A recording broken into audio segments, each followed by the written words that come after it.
call this meeting to order at 6:01 p.m. I want to acknowledge that we are in Treaty 1 territory, and the land on which we are meeting is the traditional lands of the Anishinaabe, Cree, Ojibwe, Oji-Cree, Dakota, and Dene peoples, and the homeland of the Métis Nation. As a council and a municipality, we will continue to work on moving forward in partnership with Indigenous communities in the spirit of reconciliation and collaboration. I'll ask for a motion for the adoption of the minutes, please. Resolved that the minutes of the regular meeting of council and the 2025 budget deliberation meeting, both held at Stride Place on October 28th, 2024, be adopted as circulated. Moved by Councillor Nichols, seconded by Councillor Doyle. All those in favor? And that is carried. We have no delegations this evening and no public hearings. We'll move right into Finance, Legislative, and Property Committee. Councillor Massey. Thank you, Worship and colleagues. First item under Finance this evening is, you saw this in committee, was to set the council meeting dates for 2025. Staff have gone through the various events throughout 2025 to make sure they didn't conflict with any of our council meeting dates. I indicated to you at committee last month that the dates were there to check if there were any issues, to let staff know. So having not heard anything, I would move that the Council of the City of Portage la Prairie approve the council meeting dates for 2025 as follows, and I won't read them all there. They're in your package, so I would move that, Your Worship. Moved by Councillor Massey, seconded by Councillor Meyer. Any comments or questions from anyone? All those in favor? And that is carried. Councillor Massey. Thank you, Your Worship. Next item under Finance, and again, you saw this in committee last month, was to look at the fees and charges the city has for various services. And administration every year goes through an analysis of these fees, kinds of looks at other cities, comparable cities, to see what their rates are. And this year they're bringing forward a number of changes. The first one is animal licensing, increasing the fines there. The local vehicle for hire, we are going with a $1,000 fine and eliminating some of the other fines, as you can see there. Cemetery fees, changes there. Business license, fine for operating without a license. Fire inspection services, and rental rates for equipment. And language used in the fees and charges has been updated to improve clarity for various fees.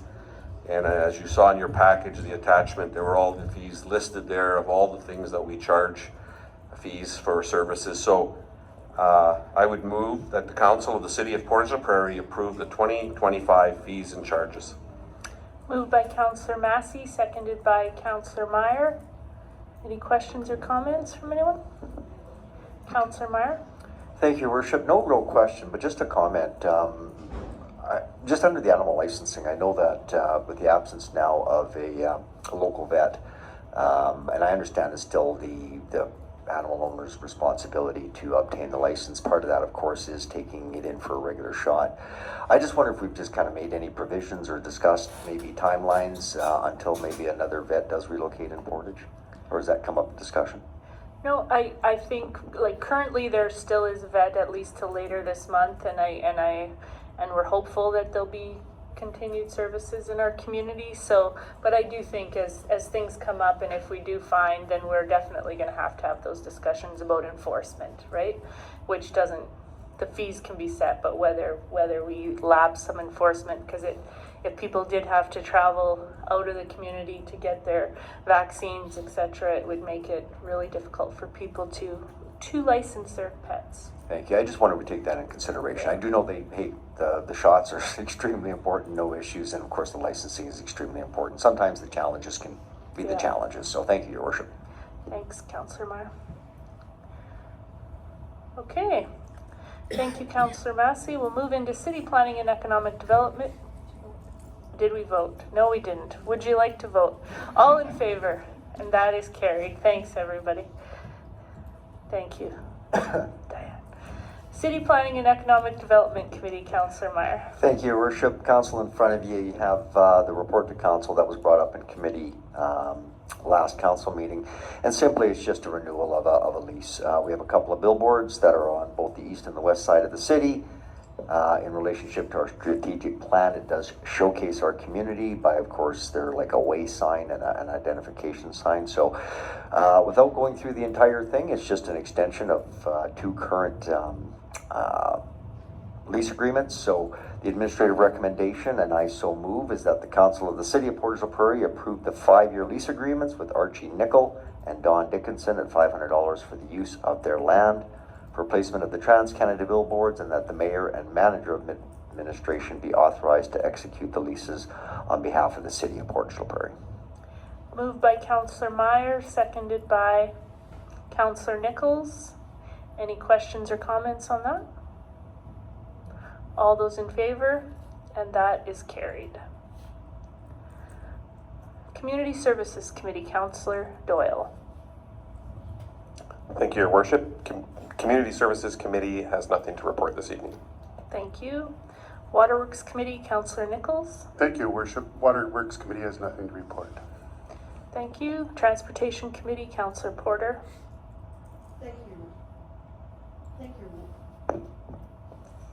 Thank you, Your Worship. Transportation has nothing to report till further down into old business. Thank you. Public Safety Committee, Councillor Doyle. Thank you, Your Worship. Public Safety Committee has nothing to report. Thank you.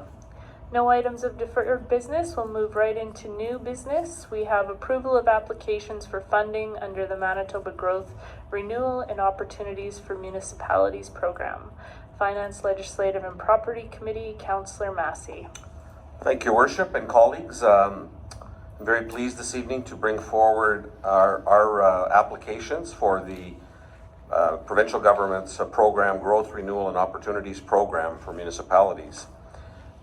You may have read in the media that this program is a one-time application-based program designed to help municipalities in Manitoba address critical infrastructure needs under the themes of renewal, innovation, and climate resiliency. This program is a $42 million program under the $73.8 million Rural Strategic Infrastructure Basket. It's intended to align with municipal planning, design, and engineering efforts, as well as build upon existing water and wastewater programming delivered through the Water Services Board and previously approved federal provincial projects supported under the $73.8 million Rural Strategic Basket. Each municipality can submit 2 applications, so administration has looked at the program and worked together to compile a list of possible projects that would fit this funding initiative. And they are prioritized as follows. As you know, we have a major fire hall upgrade project, rescue truck replacement, maintenance area renovation, and backup generator purchase. That's a $1.4 million cost for that project. And the second priority that we will be submitting under this provincial program will be the St. John Street construction of $2 million. You can see there under the way the program is structured, the first project of $1.4 million, we would be contributing, if approved, $700,000. And of course, the St. John Street construction project of $2 million, we would be contributing $1 million. And as many programs by the province, we have to submit a resolution of council to say that we are in for these 2 projects to be considered. So I'm prepared to move that the Council of the City of Portage la Prairie approve administration submitting applications to the Province of Manitoba's Growth, Renewal and Opportunities Program for the projects prioritized in this order. Number 1, Fire Hall Upgrade Project, Rescue Truck Replacement, Maintenance Area Renovation, and Backup Generator Purchase. And number 2, the St. John Street construction. Moved by Councillor Massey, seconded by Councillor Meyer. Any questions or comments on this? Councillor Massey? Thank you, Worship. I'm pleased to support this recommendation. I think this is a great opportunity for our city to put in 2 really good projects. And when this program came out, we talked about it, that we wanted to see, of course, fits the program, but it also fits our strategic plan. And both of these projects fit our strategic priorities of safety and economic opportunity. and of course fit the program. If you read the press release, they fit right in there. So I guess I'm making these comments hoping the province will be listening, and that the other thing that is so good on these programs, I've always said the city of Portage always has their 50% share of the money. We have the money in place, we're ready to go. So I'm pleased what administration has come forward with on these two, and I'm confident that one or two of these projects will be approved by the province. Thank you, Councillor Massey. Anyone else? I just want to comment on, because the province is obviously listening to what we're saying, is I actually like the streamlining of this application when it comes to just on their end, because the previous sort of basket of funding that they did like this, we could put in as many projects as we wanted, and I thought if you have 137 municipalities across the province putting in 10 applications, and whoever's administering that has to read 10 applications from 137, this way it's streamlined it, and I think it'll help them make better decisions, or not better decisions, good decisions on where this funding should go, and it gives us more of an opportunity for them to see the importance of our project. So I'll commend them on that, and I just commend our administrative staff and for putting these together, and I think we'll have great application going in. So yeah. Okay, all those in favor? And that is carried. Excellent. Okay, new business, first reading of City Building Reserve Fund Bylaw 24-8770, Finance, Legislative and Property Committee. Councillor Massey, this is your night, it looks like. Thank you, Your Worship. And I'm pleased that it's my night because I like these issues. They're all good issues. Before you, Council, you have the proposal is to establish a new city building reserve fund that would combine and replace 4 separate existing reserves. And at the direction of Council, you may recall we talked about this at our last year's budget, about reserves and trying to reduce the number of reserves. So administration has come back, and they are recommending 4 dedicated building reserves for maintenance and capital needs, and combining them all. Of course, we have the Gillespie Center, we have the Portage Regional Library Reserve, the BDO Center Building Reserve, and the Herman Pryor Center Building Reserve. Those are all established by bylaw and are separate reserves right now on our books.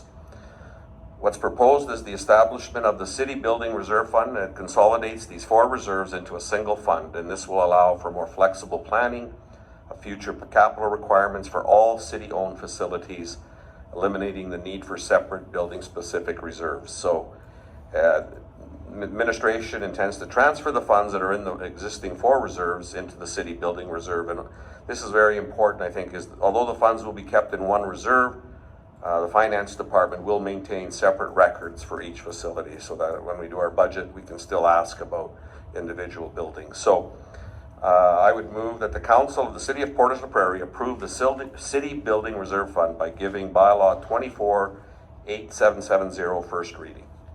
Moved by Councillor Massey, seconded by Councillor Meyer. Any questions or comments on this?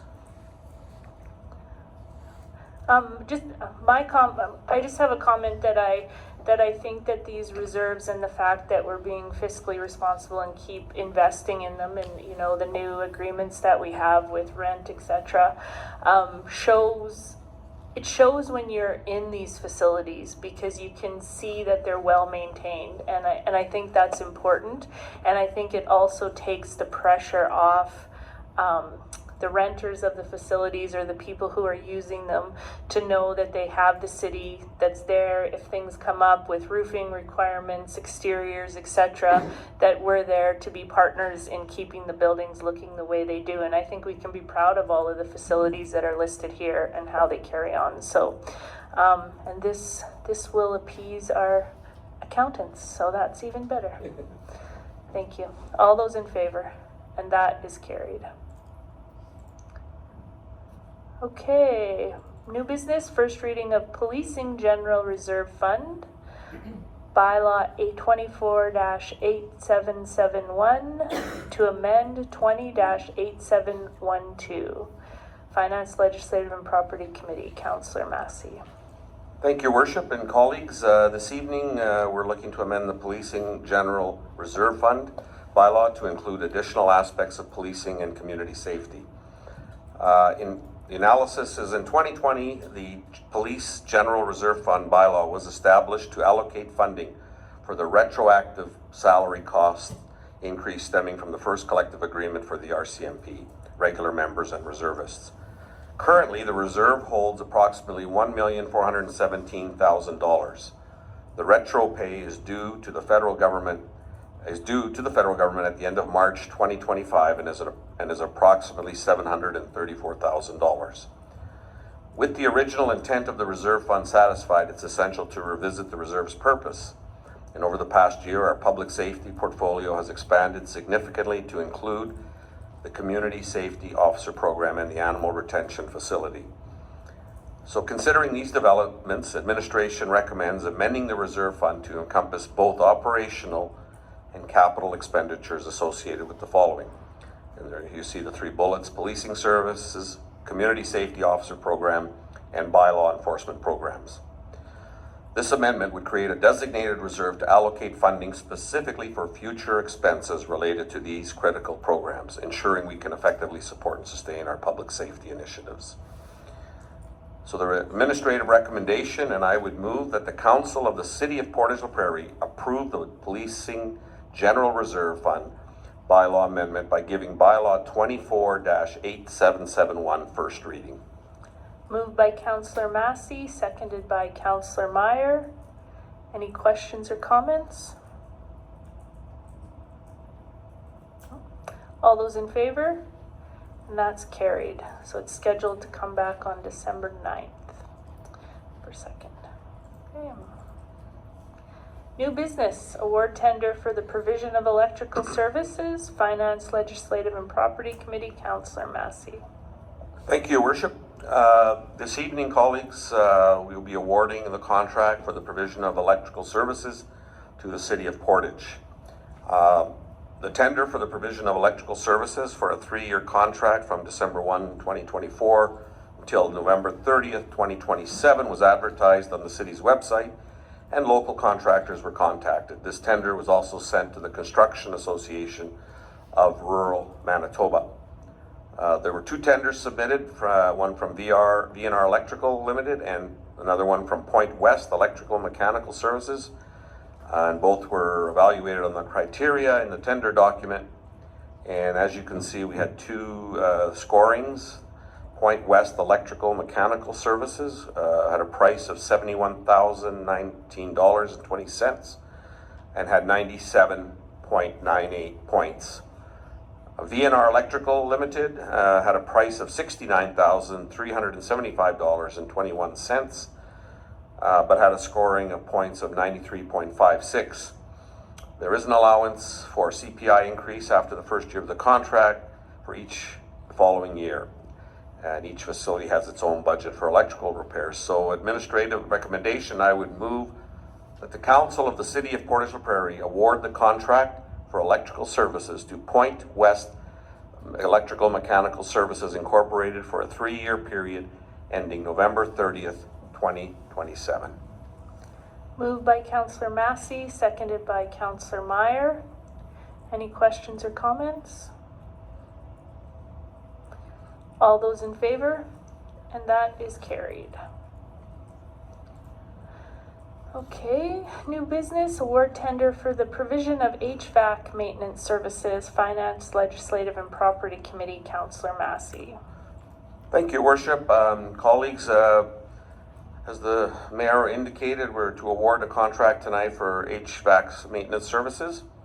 The tender for the provision of these services was issued for a 3-year contract from December 1, 2024 to November 30th, 2027. And again, it was advertised, including on the MERC system. We had 2 bids were received from Cobb's Heating and Plumbing and secondly from Frontier Registration. The results were, as you can see, Cobb's Plumbing and Heating had a price of $133,091.47 with 98.28 points, and Frontier Refrigeration and Mechanical Services had a $334,120 bid with 55.93 points. administrative recommendation, and I would move that Council of the City of Portage la Prairie award the contract for the provision of HVAC maintenance services to Cobb's Plumbing and Heating Limited for a 3-year period ending November 30th, 2027. Moved by Councillor Massey, seconded by Councillor Meyer. Any questions or comments? All those in favor? And that is carried. Okay, we have one item of old business, second and third reading of traffic bylaw 24-8769 to amend bylaw. What did I miss? Sorry. We're gonna go back to plumbing. New business, award tender for the provision of plumbing services. Finance, Legislative and Property Committee, Councillor Massey. I wanted you tonight to be over, I guess, but. Thank you, Your Worship. Thank you, Your Worship and colleagues, and I know how interested you are in this issue, Madam Mayor. So, the issue, colleagues, tonight is to award the contract for the provision of plumbing services, tender number 24 OPS 038. The tender for the provision of plumbing services from December 1, 2024 until November 30th, 2027 was advertised again on the city website, and local contractors were contacted. The tender did not provide an estimate of the total number of hours for journeymen and apprentices required for the 3-year time frame. However, the amount of work anticipated is relatively little. The hourly rate for a journeyman plumber is $75 and $60 for an apprentice or helper, plus taxes.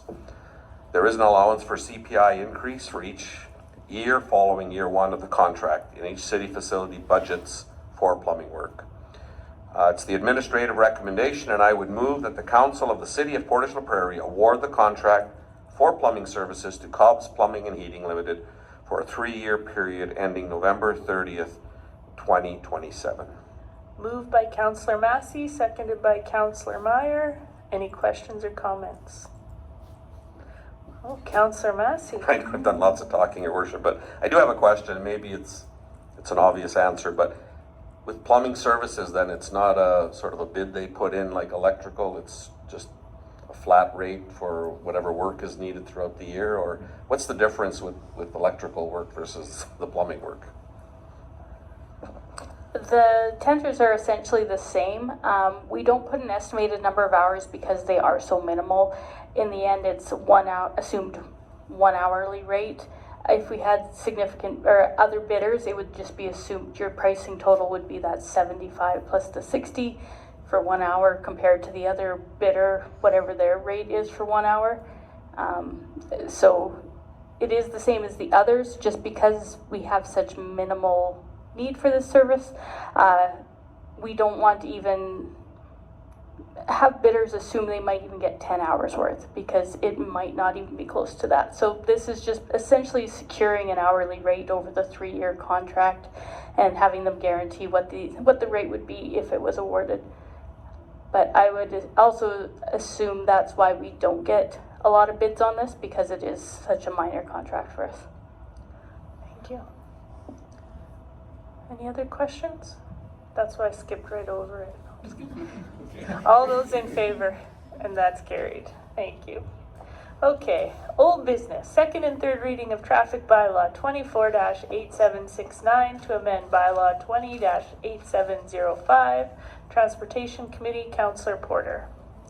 Thank you, Your Worship. The issue here at hand is to approve traffic bylaw 24-8769 by amending the traffic bylaw 20-8705. The alternative is to approve the traffic bylaw 24-8769, or not to approve the traffic bylaw 24-8769, or to approve the traffic bylaw 24-8769 with amendments. So I've already gone through this at the last council meeting, but really what it boils down to is there was concerns received from the residents that prompted a review of the city's traffic bylaw, resulting in the following amendments being proposed by administration. The first one was with regards to parking concerns on Oxford Common. The second one was Public Safety Department brought forward concerns regarding emergency vehicles on 3rd Street South. There was vehicles parked on both sides. So they're proposing a no parking zone on the west side of 3rd Street South from Duke Avenue to Crescent Road. The third one is the restaurant, a restaurant on Saskatchewan Avenue between 17th Street Northwest and 18th Northwest. Requested a 30-minute parking in front of their establishment. And as well as the last one was the construction of roundabouts in recent years. It was necessary to amend the definition of an intersection to include these roundabouts.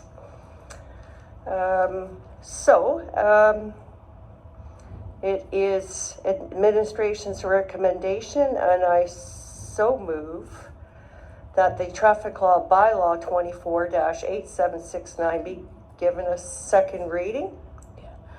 Councillor Porter, there are just a couple of paragraphs there with some changes since the last. Oh, yes, sorry so about maybe that. you just want to read those. Yes. out, yeah. After the first reading of the bylaw on October 15th, 24 letters were delivered to residents and businesses in the areas affected by the proposed changes, and feedback was received by the property manager of the flats on Oxford Common regarding the street parking when snow removal takes place in their lot.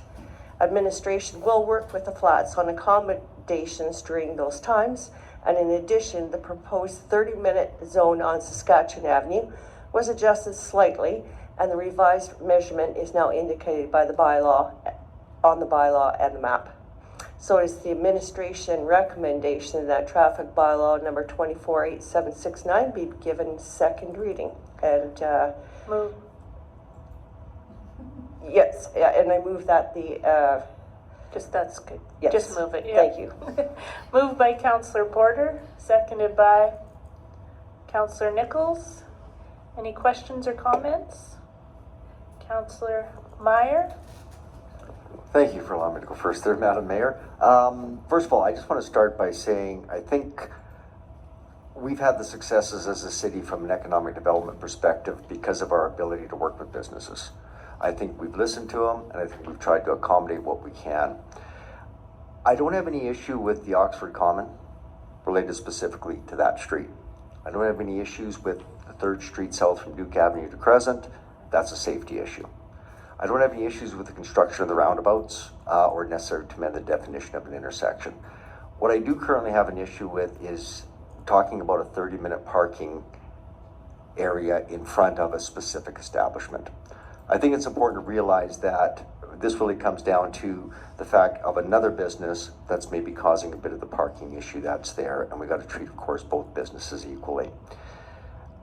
My concern is that going up and down Saskatchewan Avenue, I have not seen anywhere in our business community, especially in the downtown corridor, where there is a 30-minute parking zone. Let's call it a loading zone, whatever you want to call it, right? Where it's specifically in that area.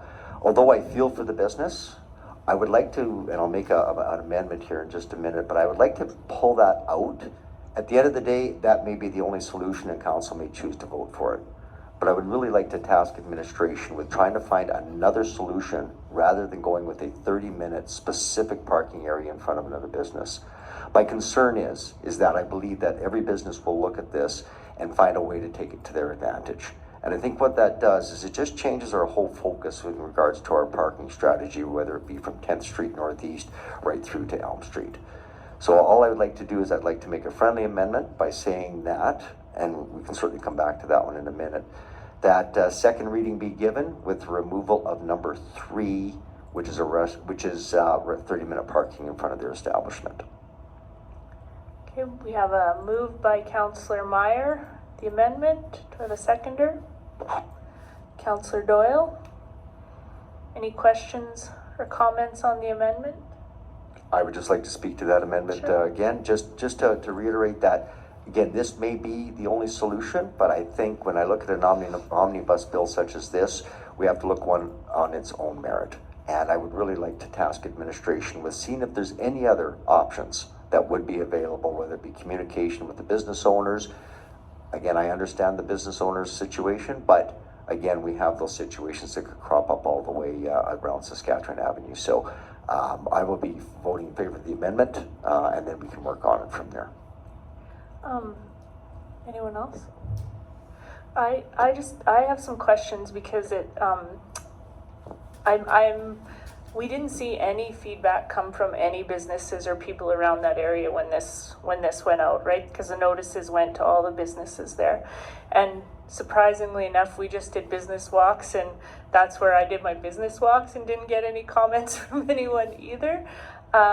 So I'm not sure if I'm opposed to doing this, right? Because I think we have seen that, like I was saying the other day, we made a choice to not go to that restaurant because of the parking situation, because there was no parking during the lunch hour because of what was happening there, and you knew that there was a class going on.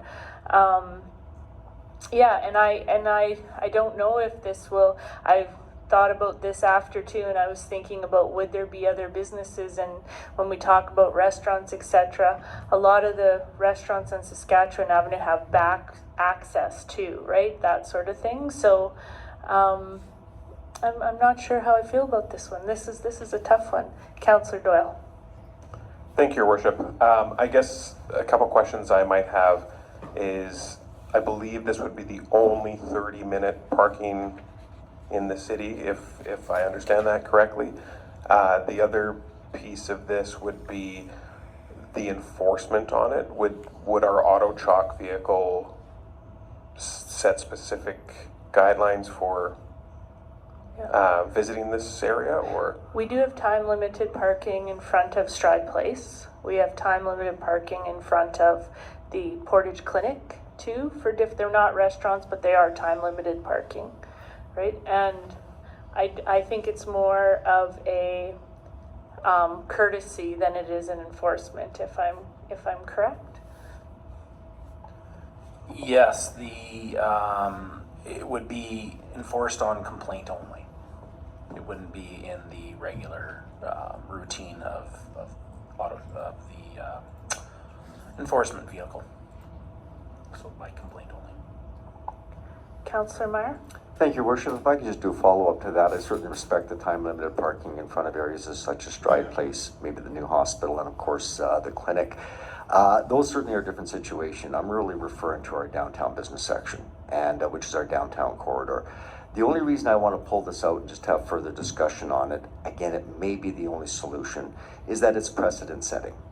Anytime there's precedent setting, I think it just deserves a little bit more conversation to explore every option that we possibly can. So I'm not saying that I'm against the 30-minute. I would just like us to look at other options and see kind of what precedent we're going to be setting. So my other option, like we do have another option too, of doing second reading and not doing third reading tonight as well, right? For more time, if that was a consideration. Councillor Meyer? thank you. If council is so inclined, we can certainly pass this amendment if we want to, and vote the other three, because I believe those should be dealt with as soon as possible. And I would just like us to look a little bit more at our parking strategy and deal with that on its own merits. So with that said, I would call the question. I'll just ask for our Director of Operations to comment. My only comment is if we do wait, we likely will not be able to put up the signs until the spring because the ground will be frozen. So just wanted to make you aware of that. Okay. Councillor Nichols? Thank you, Your Worship. Do we have, and I call this question in curiosity, do we have any specific business parking anywhere that would say this portion of this parking in front is allocated to this business? Are we aware of anything such as that in our city? Unless it's private property, right? Yeah. Right. Okay, thank you. Yeah. No. Nothing on public property, yeah. Councillor Massey? Thank you, Worship. Just a question. I'm not sure, maybe Councillor Meyer or administration. If the amendment passes, we would then We would be voting second reading and third reading on what's left? we would vote we would, if the amendment passes, then we would vote on the amended first motion. And then we could move into third reading on it. Or we could just do second reading tonight. Yeah, like even after that, but Okay. yeah. So we have, first of all, it's the amendment we have to vote on. Again, I would caution about especially with the comments in regards from our Director of Operations, that I think the other three are important unless council has any other objections and there's something that I haven't heard that I might hear tonight. But I think we can get those moving relatively quickly, especially from a safety feature. Again, and I apologize for repeating myself, but I'd just like us to look at that just a little bit deeper on the precedent setting side, because you know it's going to come up again. And Madam Mayor, I certainly respect that there hasn't been a lot of comments from neighbors around there, but that's the opposite end of the issue. It's not so much from them as it is other business owners looking at it and going, and I just think at some point in time it puts council in a tough position, especially when the precedent's been set before. Okay. Are we ready to vote on the amendment, everybody? Okay. All those in favor? 4, and it's passed. Good. Yeah. Good. Okay, so now we're going to vote on the original motion excluding, so I'll at least say it easily, excluding the 30-minute parking. Okay? Question? Councillor Massey? Thank you, Worship. I assume this is when I can ask a question maybe about one of the other? Yeah. Okay. Just on the Oxford comment, and I just want to make sure I'm clear, like, because last meeting, I believe Councillor Doyle mentioned the concern that this will just take the problem to the homes in that whole area. According to the report of the administration, the only feedback you got on Oxford comment, which surprises me, is just the property manager about snow removal. So no other comments came in from citizens or homeowners, or is that correct? That is correct, right? Yeah, you got nothing else coming in from, That's right. yeah, just from, yeah. Anyone else? Councillor Porter? Sorry about that.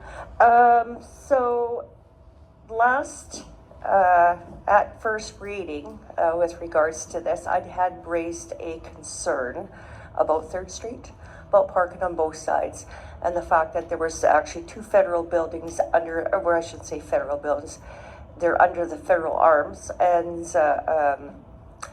of issues possibly in parking. But I realized after reading further into the bylaws, which is, there's 53 pages, I did find it, and found out it actually is it's covered under this bylaw. So I don't have a concern anymore about 3rd Street with regards to a special event Right. or something like that. So I definitely am going to support the 3rd reading. Excellent, okay. I guess I should read that, should I? No, not Okay. yet. Just a comment on that, and we'll go with the court of public opinion on social media, is that someone did comment about this, and it was very interesting because the majority of people were like, why is this taking so long when it came to 3rd Street? And so I don't know about you, but since we've had this in front of us, I really noticed that street when I'm driving and how many times you have to swerve. So this will be a good change, I believe. So all those in favor of 2nd reading? Carried. And you can go. Are we good for 3rd reading tonight, everybody? Yes? Okay.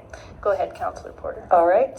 Okay. So after that, we where am I going to hear?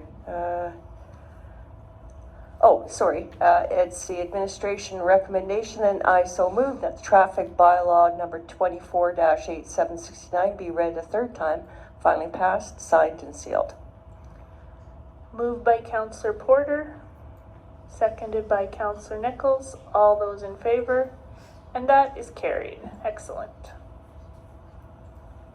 Councillor Meyer? Thank you, Madam. I hope this is not out of order, but can we task administration with just looking at that area, and or has that already been recognized? Yeah, thank Okay, you. thank you. Yeah.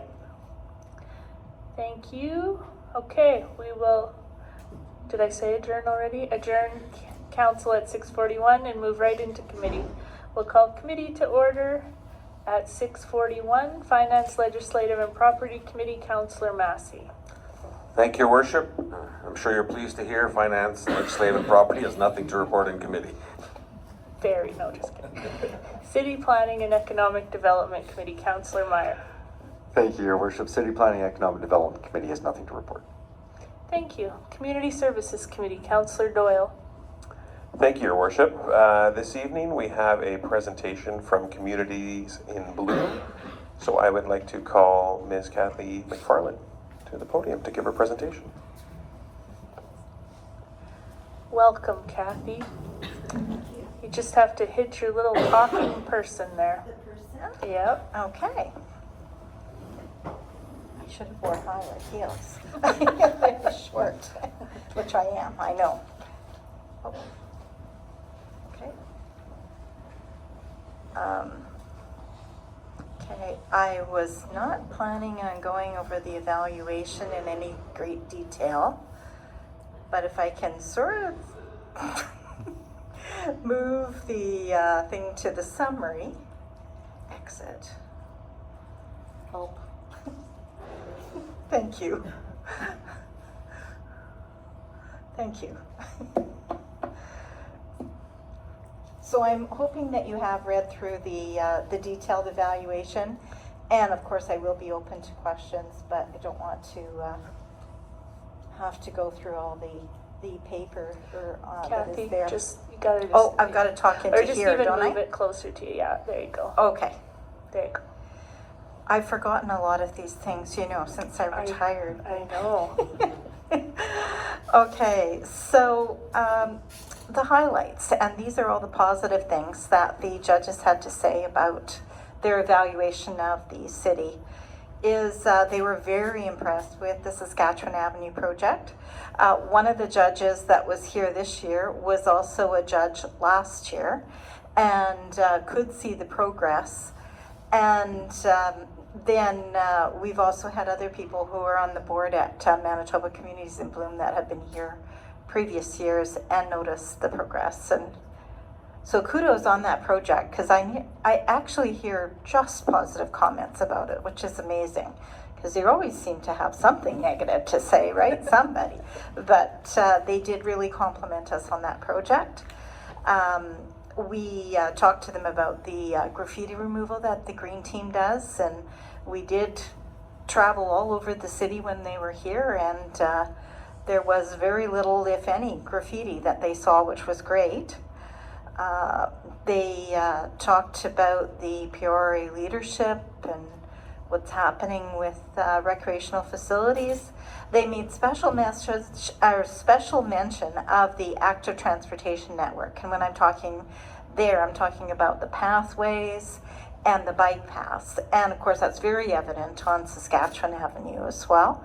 But we do have a fair number of those in the city. I know there's always a need for more, but we do have quite a few, and that's really noticed, which is great. One of the good things about having judges come that are not from your community is they notice things that we drive by or walk by every day, and we just take them for granted. And so it's nice to hear those things.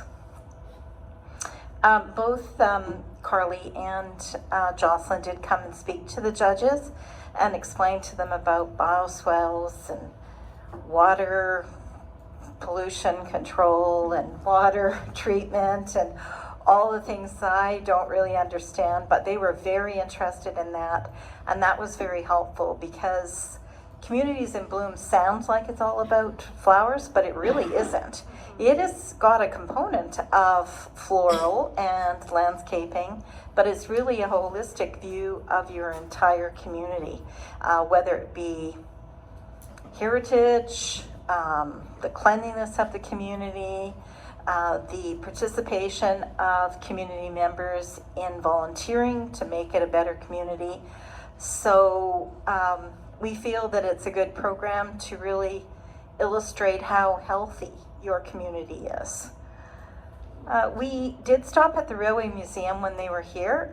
We put in a new bed at the Railway Museum this last year, and thank you very much to the operations folks who convinced CP Rail to give us ties that are on the edge of that raised bed.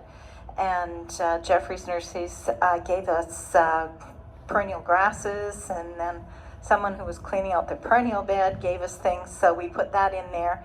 We tried to do a little bit more highlighting at the Railway Museum because that was one of their points that they asked us to have a look at in last year's evaluation. Trees always comes up, and the city does have a very active tree planting and replanting and trying to have diversity because we do have various invasive species out there, like emerald ash borer and Dutch elm. And by planting a variety, then they're less likely to move from tree to tree and impact our tree canopy that we have here. Green space, we have lots of green space development going in, and ongoing. The pollinator garden that we have in front of the windmill, if you haven't noticed that before, really put on a show this year. So that kind of wet area that we had in June, and then all the dry that we had in the summer seemed to go very well for the pollinator garden. I don't think we could get a single extra thing in that garden, actually.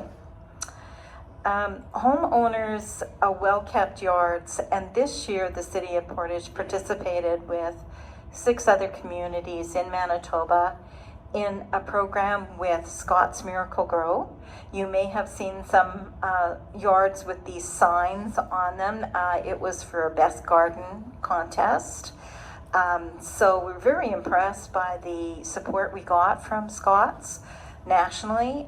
They gave us 2 large size Miracle Grow products. If you've ever bought those, I think the 2 products would probably be about $45 each person who got this award for their garden got that. And then they also got a permanent sign, and I have driven by some of those houses since then, and people do intend to leave it up there, and they actually branded it with the City of Portage on it. So we got a lot of mileage out of that program, and my accounting hat says we didn't pay anything for it. So that was kind of exciting. We did do a lot with the Holiday Avenue project, and the Holiday Avenue project had their new canoe project in conjunction with Manitoba Métis in the east side of the city. So we did go and have a look at that. So those are just the highlights, but there was many highlights. In fact, if you did read through that whole report at one sitting, you would have noticed there was just a lot of very positive comments. Really were very pleased with how the city performed this year. I didn't start by saying that we actually had won 5 blooms, but I think you already knew that already because that made it into the media. And this is more drilling down into what made up that 5 blooms. We did win 5 blooms last year, which we were very excited about because the year before we had won 3, and then 5 blooms again this year, and their special commendation for the Active Transportation Network as well. Now, to do with recommendations on what they said, what you could do a little different. And this is where you get into things where I drive by it every day and I don't notice. In fact, I do have a fire hydrant, not in my yard, but on the boulevard near my house. I never really noticed that it probably could use a little bit of repainting. And Brad, I don't even know if you can repaint hydrants, but anyways, they did notice that some of our hydrants could use a little sprucing up. So that's one of the things they asked for. The Communities in Bloom Committee is not really in the power of doing that, but they are making that recommendation, so I'll leave that with Brad or Operations to actually have a look at that. We did talk to them about the mayor's involvement of children from North Memorial School. Okay, school. And we did stop and look at the planters at City Hall. And they asked if we could increase the number of children involved with initiatives for communities in bloom in our community. We have some ideas on that, and we'll probably be returning to talk to perhaps the mayor about that. About I have some good news for you already. So. Oh, do you? Okay, well, that's great. They have asked us this before. Is that something that we want to talk about right now, or Sure, if you want, I'll just say go right ahead. Council, we're currently working with Yellow Quill School on a project with it's a multi-age grade 6 and grade 1 where they are working on our green space involvement and helping us design and what we're going to do at McKay Green Space in the park. And they're going to be presenting to us back and making choices on accessibility, on public art, on everything, and they're going to present back to council on it. So Great, yeah. Great, that sounds great. One of the things that became very evident to us when they were making comments to us is it's not just about a few people, it's about a lot of people. I mean, and a lot of people actually includes a lot of people that work in operations, which we really thank for all the work they're doing on our green space.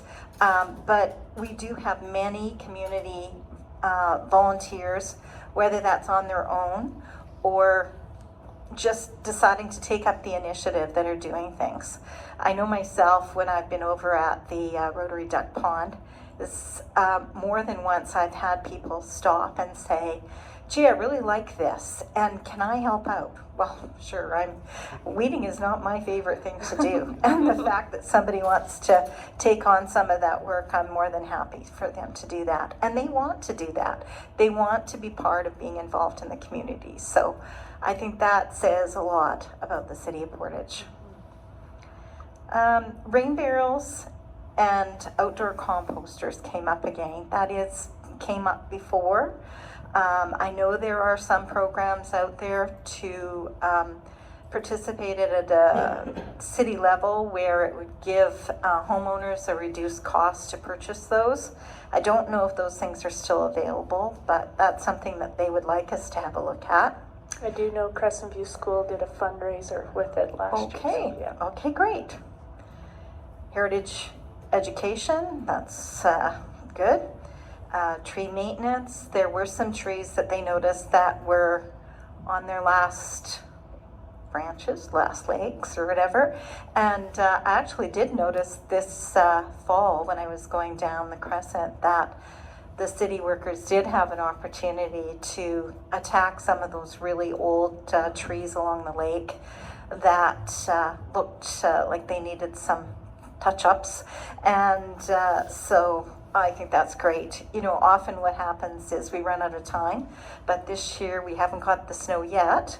Who knows when that's coming? So the fact that they've had the time to do that is great. They mentioned this before about native prairie planting. Really haven't come up with a solution on that, but maybe your McKay project, especially with Indigenous plantings, may have something like that available. You know, the challenge with putting a new bed in is the maintenance. You know, then you've got to keep it up. I think Preston would say that many, many years ago, the Rotary Duck Pond wasn't maintained, even though it had a lot of green foliage put in there, and it really declined. I mean, that declined over a number of years. Now we're keeping it up, that Rotary has taken it over, but maintenance is key. Might be great for Dakota Oyate Park. Okay. Improving some green spaces on the causeway. I haven't investigated too much on that, but I think what they were actually referring to was the roundabouts. When they were here, I know the city did try to get out there with some whippersnippers and attack some of those weeds in the roundabouts, but it was looking a little scraggly. And Rochelle Sissons, who's our PCRC representative, as you know, Communities in Bloom comes under the umbrella of PCRC. We talked about it, and she suggested that their summer students or green team could perhaps devote a day every week or two to doing some weeding and maintenance there, because again, I know the operations department is somewhat limited to doing that type of work. And it's actually, I'm not sure if that's really in the mandate of the operations department to be doing that type of weeding. So we would be certainly willing to partner with the city on that. And they also mentioned the west entrance welcome sign, and I saw in your agenda tonight something about a west entrance sign, so I wasn't sure if that meant that you were going to be putting that back in. I knew that there was a sign on the west entrance, but it had to come out when Simplot expanded, and also with the new work that the, I guess it would be the provincial government, maybe federal, did on the highway there, and especially with the bridge. Yeah, it's all in future plans with the landscaping out there, refurbish, etc. So Okay, like what we did explain to them what had happened, and many of the judges that benefit with being involved in the Manitoba Communities in Bloom, now that they've got that program back, is many of these people are driving on the Trans-Canada and have seen all that work that's happened in that area over the years. So it's not a big surprise to them that it's just going to be a matter of time. Okay. One of the things that I haven't mentioned is we had the opportunity to hold the Manitoba Communities in Bloom Conference this year. And thank you very much to Terry Porter, who came to represent the mayor, and Joe Massey, who toughed it all out all day for us at the conference. And we had some great speakers. We had someone come and talk about how tourism, Kelly Verway came and talked about tourism and how important that holistic view makes a difference on tourism to your community. We had Wilbert Ronald from Jeffries talk about trees. I think I've always learned a little bit more about trees. And then we had James Kostachuk come and talk about heritage, all three components of the Communities in Bloom program. And all of the communities who were participating in the Manitoba program this year were there. The conference is a good opportunity to learn, and it's also where you get your evaluation and learn how well you've done on your evaluation that year. This year we had the opportunity of, because we had it here in Portage, to actually invite a number of the winners that we had locally for the Miracle Grow Best Gardens contest, which I think was really good because it expanded the reach of Communities in Bloom into a group of people who didn't know a lot about it. I mean, we all get involved in our own particular volunteer causes, and we certainly do have some advocates that will be jumping on board with Communities in Bloom. We can always use more people. The entire board of the Manitoba Communities in Bloom was there. And we also had invited Southport, and that's a new development. We have been asking the last couple of years, because Southport isn't a municipality, it's not a town, it's not a city, but they often do a lot of things with us. We've asked them if we could jointly apply as the city of Portage and Southport, and they finally said yes. So we do intend to enter the contest jointly next year, and Southport was there. Colby Orchard from Southport's been very involved with wanting to be more involved in that Communities in Bloom. Southport is one of the sponsors of one of the planting beds at the Rotary Duck Pond. So over the years, we've developed a bit of a gardening working relationship, I'll say. So the fact that we can now do that, I think, is great.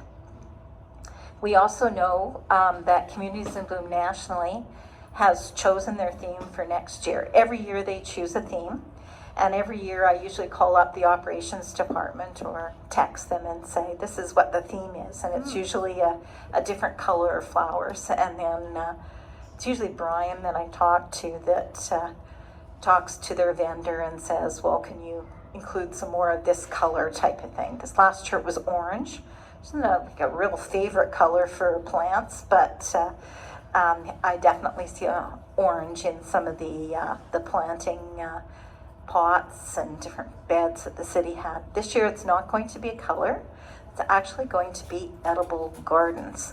So that is going to be quite interesting.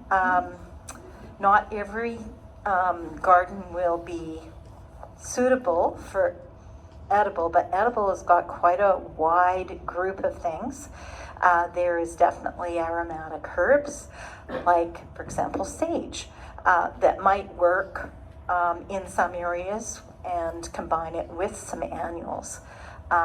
We do have the veggie gardens that PCRC does in the downtown area, which definitely qualify for that, but they are looking for more involvement of edibles. So, Jocelyn, I don't know if the city can add in a few little herbs or something. My challenge with wanting to put vegetables in is I sure don't want anybody running out onto the boulevard to pick carrots. So we should probably choose something that will ensure the safety of those people who would like something edible. So that was the summary that I was going to give you. Do you have any questions? Does anyone have questions or comments? Go ahead. What a great presentation. Oh, thank you. Yeah, and I just, we're just not another pretty face here in Portage. We're actually serve a purpose, I guess. And one of the things that I found through Communities in Bloom, attending a couple of your last year and this year, is that it's about community spirit. And it's a big part of Communities in Bloom, and because it's not about spirit of that moment, it's the spirit of the whole year of planning and what you can do that beautify your city, not just beautify, but give it a purpose. And because there's an environmental part to it, and it's not, and trees and how you do your plantings, and it just goes on forever. But the community spirit and working together collectively to keep and to ensure that we have a safe and clean but inviting community, and that's very important because we are used to seeing Portage. It's those travelers, those people coming from outside that see how beautiful our city is, and I'm amazed of how many people have told me. They said, "Wow, boy, your Saskatchewan Avenue is absolutely beautiful." And I'd like to thank you and your group for all your hard work that you've done all this year and the last couple of years in keeping up with Communities in Bloom and how important it is, because it's just adds to our community, and so I want to thank you for that, for your hard work, and that was a wonderful conference. I only went to half of it. Joe went to the other half. Joe went to the whole thing, and sorry about spoiling your 5 blooms there, but I guess I got kind of excited that we won, and I forgot that you do come and present, but so it's something very much to be proud about, as well as I'm looking forward to next year's Community in Blooms, and of course when we're talking edibles, that's pretty cool because throw a little bit of thyme in there, because deers do not like thyme. That's right. So, yeah, they don't like anything smelly or scratchy. That's right. And thyme does bloom, so yeah, that's right. Times of the year. Exactly. And the other thing is, I also want to say Kathy is now one of the board of directors, correct? Yes, I said that I would be on the Manitoba Communities in Bloom Board of Directors. They've been struggling to revive themselves after COVID. I'm not suggesting I'm a miracle worker, but I'm another voice, and really hoping to get more communities participating in this program again. That's great. Mm-hmm. Just thank you for the presentation, and Kathy, thank you for all the work you put into this, and I mean, just commenting on just the Rotary duck pond, it just keeps getting better and better as time goes. So great project. And as you were talking, I was thinking about, we do have, and I don't know when it would fit for sure, but I do think you having some discussion with our city staff team about our city guide that we put out, and not it's being not a story of what we've done or how we won or whatever, but a how-to guide for how do community members take part in Communities in Bloom, and what can they do and what can they help us, because I think that information is important, right? Of, like you're talking about recycling or pollinators or all of these things would be a great information for citizens, because I think as well, I learn all the time because of having to go choose yards that there's hidden gems of what people do out there that you have no idea about, and the more we can get that information out, the more you might find us just have more opportunities to show off our community. Yeah. Like, I do find that we've got lots of volunteers in our community that are so engaged and wanting to make it better. Yeah.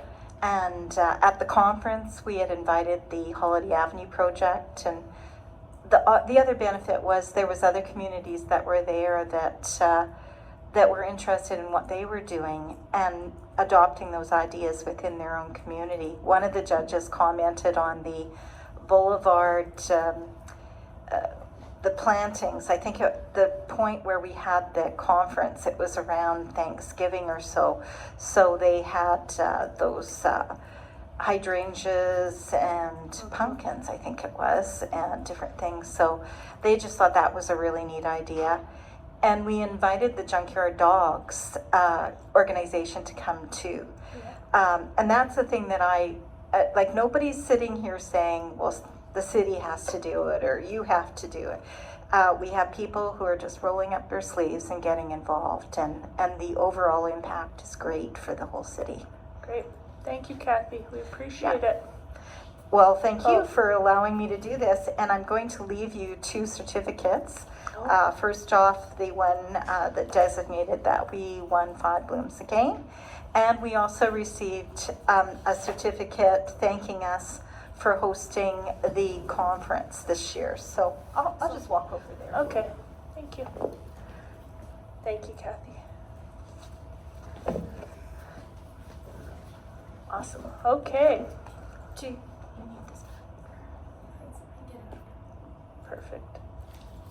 Okay. Anything else, Councillor Doyle? Thank you, Kathy. I had to laugh when you brought up the fire hydrants and repainting them, and you said, Brad, I'll leave that with you or with operations. And I just looked over at Brad and he's like, operations. Made me chuckle. I think I even snorted like Diana had said there. So. I only have one more thing. Well, actually, I'll just turn it over to Councillor Nichols with something under the community services portfolio. Thank you, Councillor Doyle.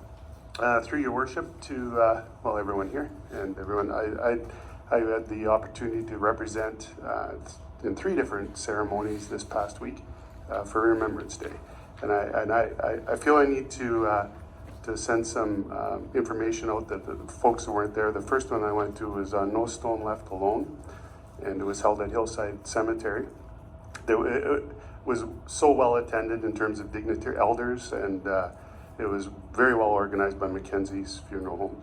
And I just got to say, it was chilly, but not a lot of wind, and the sun was out, so it made for a pleasant morning. But there was well over 200 grade 9 students there, and it was remarkable how Larry Smith, who is our point person with the school division in the school, he organized those students. They were so respectful, and they had to stand beside that stone for probably up to 45 minutes, and it was a heartfelt ceremony, and I very much enjoyed being there.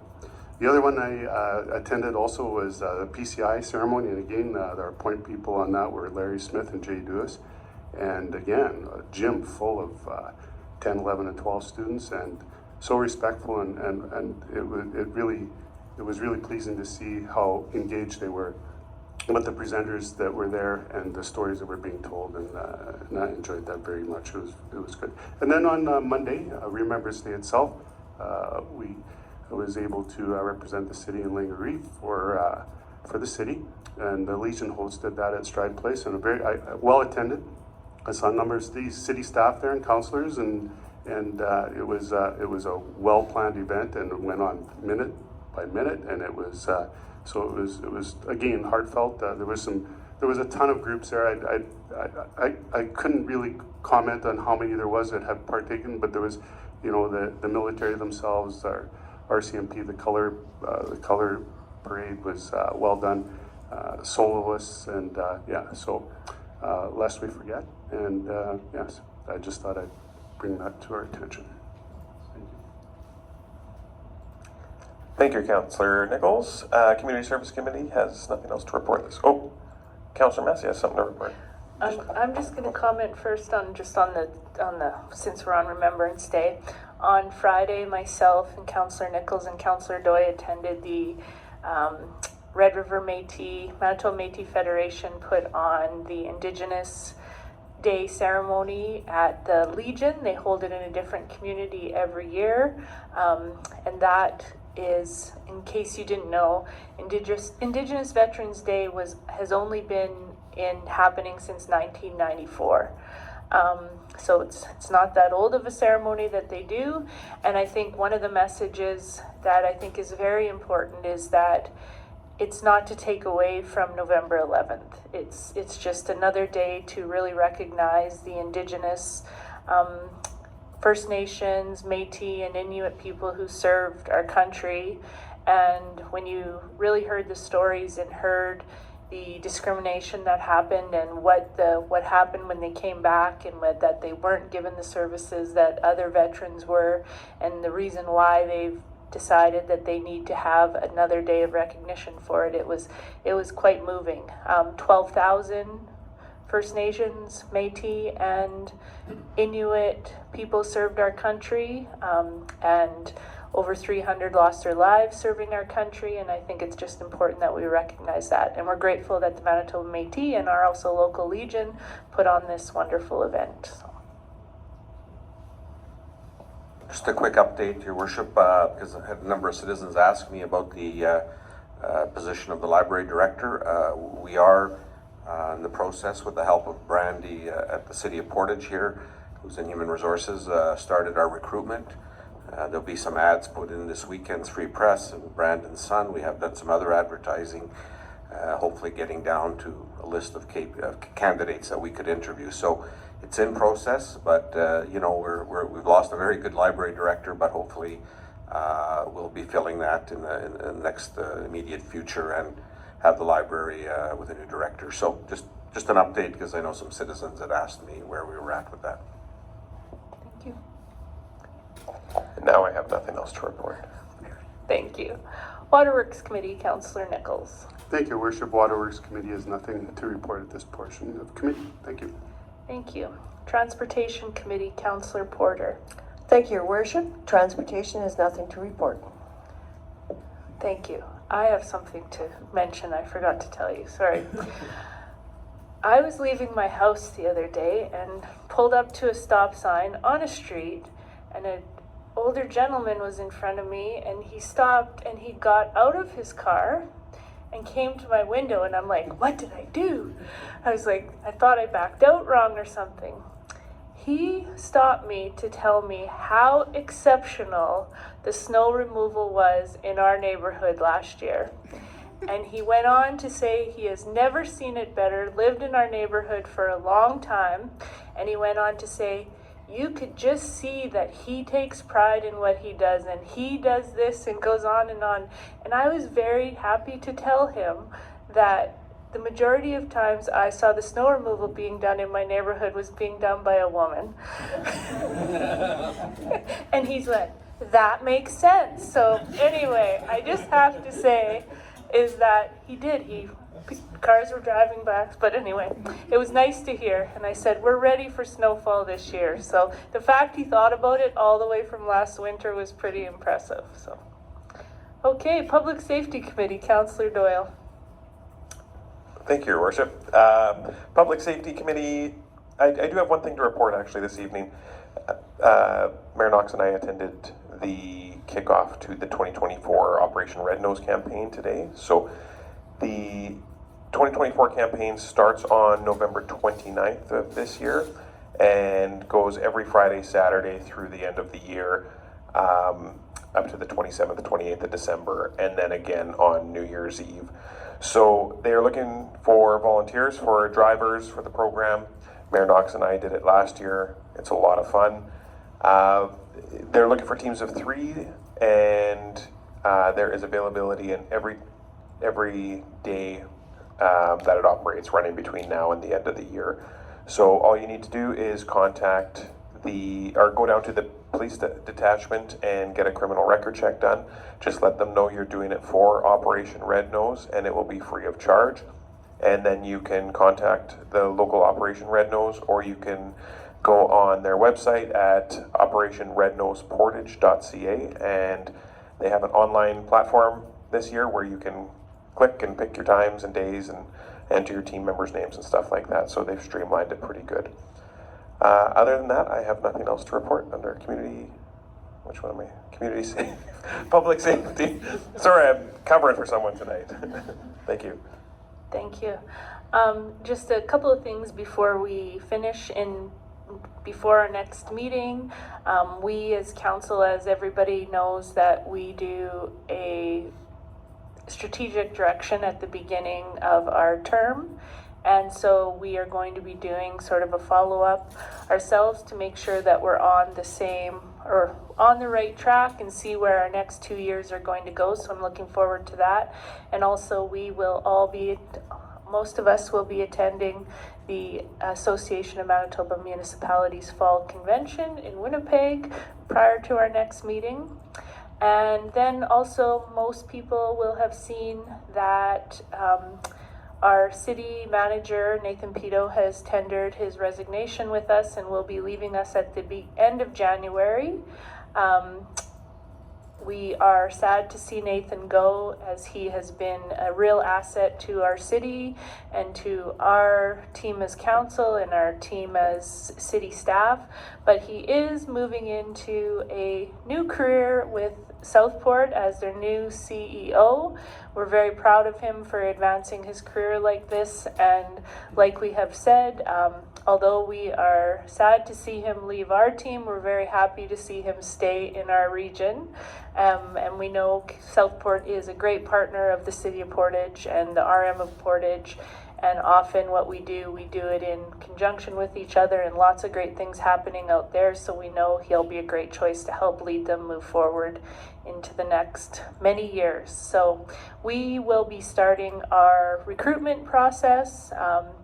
We know we are going to do our best to find the best new city manager for our team at the city and to work with council to continue to move our city forward. So if nothing else, we will adjourn committee at 7:19 p.m.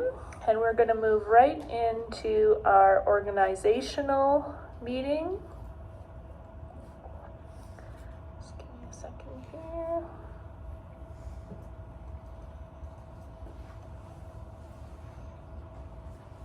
We will call our organizational meeting to order at 7:19 p.m. So we have appointments to council committees, Finance, Legislative, and Property Committee, Councillor Massey. Thank you, Worship and colleagues. As you know, this is our annual organizational meeting under bylaw 19-8688. All appointments to council committees will be made at the organizational meeting each year. I will read these names out for the public record because I think it's important that we make sure we're clear who's being appointed where. So, Deputy Mayor, as appointed in 2022 when we were first elected, from November 2024 to June 2025, Councillor Nichols, who's the current Deputy Mayor. July 2025 to February 2026, Councillor Massey. And March 2026 to October 2026, Councillor Doyle. Our standing committees, Finance, Legislative, and Property, Councillor Massey with a seconder, Councillor Meyer. City Planning and Economic Development, Councillor Meyer with a second, Councillor Nichols. Community Services, Councillor Espy with a second, Councillor Doyle. Waterworks, Councillor Nichols, with a second, Councillor Porter. Transportation, Councillor Porter, with a second, Councillor Espy. And Public Safety, Councillor Doyle, with a second, Councillor Massey. Boards, the Portage la Prairie Planning District, Councillors Espy, Massey, and Porter. Portage Regional Recreation Authority, Mayor Knox, Councillors Nichols, Doyle, and Councillor Doyle. Portage Regional Landfill Authority, Councillors Espy, Councillor Doyle, and Councillor Porter. The Portage Regional Economic Development, Councillors Meyer, Councillor Nichols, and Councillor Doyle. Special committees, Budget Committee, Mayor and Council. City Manager's Evaluation, Mayor and Council. Emergency Control Group, Mayor and Council. Board of Revision members, Councillors Espy and Councillor Porter, with the chair of the Board of Revision being Councillor Meyer. Secretary to the Board of Revision, Tax Clerk, and the Tax Sharing Committee, Mayor and Council. Our youth members of Council, Francois Barnachet and Yvonne Ramachandran. Senior Election Official, Diane Van Aert. The Ad Hoc Committees, Chamber of Commerce Observer, Councillor Massey. Portage Regional Recreation Authority, Neil Ham. Heartland Community Futures, Councillor Nichols. Regional Library Board, Councillor Massey, Lita Maximic, Amy Unger. Portage and District Hospital Foundation, Councillor Massey, Irvin Ferris, Lynn Bariza. Queen Elizabeth Scholarship Committee, Mayor Knox, PCI Principal, West Park School Principal. RCMP Community Consultative Committee, Mayor Knox, Councillor Doyle, and the City Manager. The Animal Hearing Committee, Fire Chief, City Manager, and Veterinarian to be consulted if required. Fort Lorraine Museum, Councillor Nichols. Parks Committee, Councillor Espy, Melissa Draycott, Gord Zacharias, Rachel Templeton, Kim Wickdahl. And Sucha Kashisha, Councillor Meyer, and Nathan Pito. And I would move that the Council of the City of Portage la Prairie approve the committee appointments as listed in the report presented. Councillor Massey, No. I'm gonna make one change Okay. before you move it, Okay. okay? That it needs to be Linda Mann and not Amy Unger I was wondering. under the, change that in the resolution. before, so Yeah. can you just say it into the? Yes. Thank you, Mayor Knox. For the Regional Library, Councillor Massey, Lita Maximic, and Linda Mann.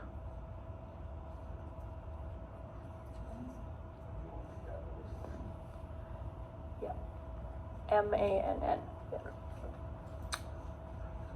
So with that change, I would move that the Council of the City of Portage la Prairie approve the committee appointments as listed in the report presented. Moved by Councillor Massey, seconded by Councillor Meyer. Any questions or comments? Councillor Doyle?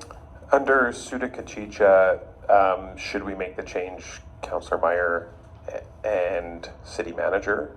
Or is this okay for the time being? We decided it was okay for the time being. Okay. Yeah. We had that discussion for a while. Yeah. Any other questions or comments? Maybe I will just comment for clarification so people understand, because I did have somebody ask me.